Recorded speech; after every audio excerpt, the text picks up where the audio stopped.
Mr. President, I want to raise an issue that I think has been lurking out there for 2 or 3 weeks and cast it specifically in national security terms. You already are the oldest president in history, and some of your staff say you were tired after your most recent encounter with Mr. Mondale. I recall yet that President Kennedy had to go for days on end with very little sleep during the Cuba Missile Crisis. Is there any doubt in your mind that you would be able to function in such circumstances? Not at all, Mr. Truitt, and I want you to know that also I will not make age an issue of this campaign. I am not going to exploit for political purposes my opponent's youth and inexperience.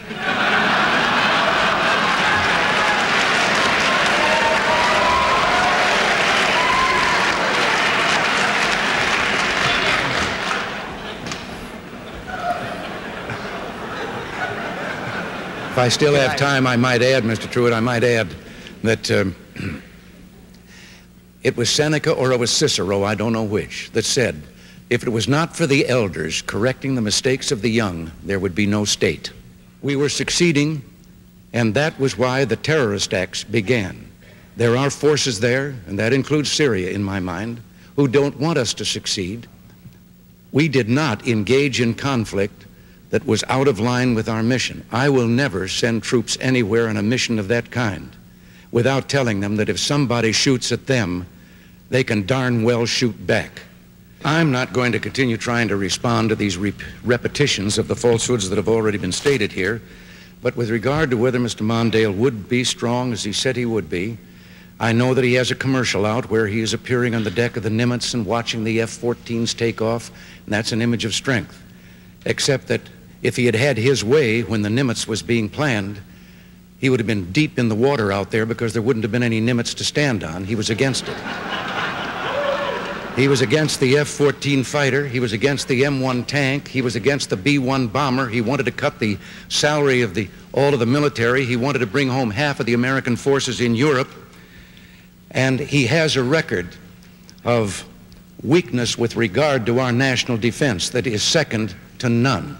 Indeed, he was on that side virtually throughout all his years in the Senate, and he opposed even President Carter when, toward the end of his term, President Carter wanted to increase the defense budget. I tell you that I believe with all my heart that our first priority must be world peace, and that use of force is always and only a last resort when everything else has failed. That was, we had adequate warning that there was a threat to our embassy, and we could have done what other embassies did, either strengthen our security there or remove our personnel before the kidnap and the takeover took place. I am eternally optimistic, and I happen to believe that we've made great progress from the days when I was young and when this country didn't even know it had a racial problem. I know those things can grow out of despair in an inner city, when there's hopelessness at home, lack of work and so forth. But I believe that all of us together, and I believe the presidency is what Teddy Roosevelt said it was. It's a bully pulpit. And I think that something can be done from there, because the goal for all of us should be that one day things will be done neither because of nor in spite of any of the differences between us, ethnic differences or racial differences, whatever they may be, that we will have total equal opportunity for all people. And I would do everything I could in my power to bring that about. A president should never say never, but I'm going to violate that rule and say never. I will never stand for a reduction of the Social Security benefits to the people that are now getting them. Leadership. First of all, I think you must have some principles you believe in. In mine, I happen to believe in the people and believe that the people are supposed to be dominant in our society. That they, not government, are to have control of their own affairs to the greatest extent possible with an orderly society. Now, having that, I think also that in leadership, well, I've believed that you find people, positions such as I'm in, who have the talent and ability to do the things that are needed in the various departments of government. I don't believe that a leader should be spending his time in the Oval Office deciding who's going to play tennis on the White House court. and you let those people go with the guidelines of overall policy and not looking over their shoulder and nitpicking the manner in which they go at the job. You are ultimately responsible, however, for that job. But I also believe something else about that. I believe that,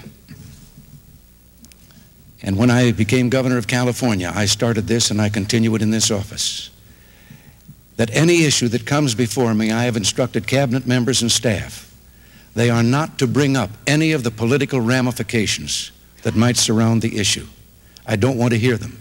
I want to hear only arguments as to whether it is good or bad for the people.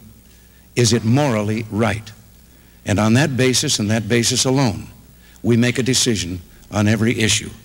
The environment, yes, I feel as strongly as anyone about the preservation of the environment. When we took office, we found that the national parks were so dirty and contained so many hazards, lack of safety features, that we stopped buying additional parkland until we had rectified this with what was to be a 5-year program, but it's just about finished already, $1 billion, and now we're going back to budgeting for additional lands for our parks. But I'm running on the record of what we have asked for. We'll continue to try and get things that we didn't get in the program that has already brought the rate of spending of government down from 17% to 6.1%. A program of returning authority and autonomy to the local and state governments that has been unjustly seized with the federal government. And you might find those words in a Democratic platform of some years ago. I know because I was a Democrat at that time.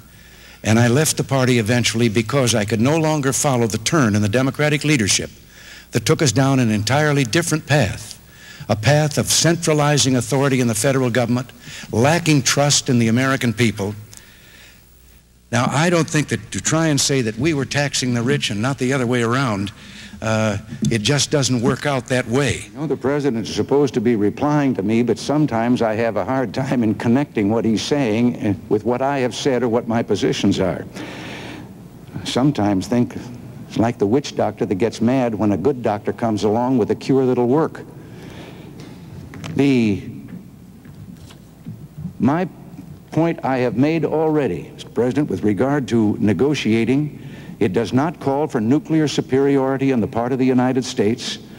It calls for a mutual reduction of these weapons, as I say, to the point that neither of us can represent a threat to the other.